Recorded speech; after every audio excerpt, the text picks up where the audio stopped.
muscles working in between your fingers, on the back of your hands. Today we're running through a simple recipe today for banana walnut pancakes from a restaurant that we used to go to a lot.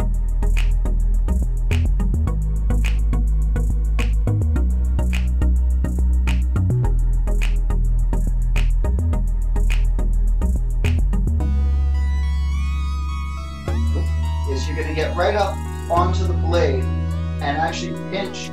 What I like to do is split them right in half and then take both of those halves and split them right in half.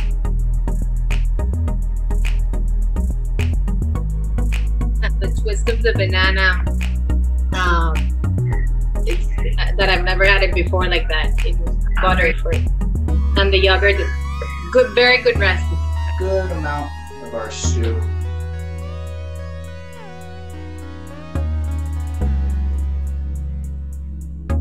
Awesome recipe. Thank you, Steph. I hope you guys learned something. I hope you enjoyed yourselves. And we'll see you next time for our next cooking class.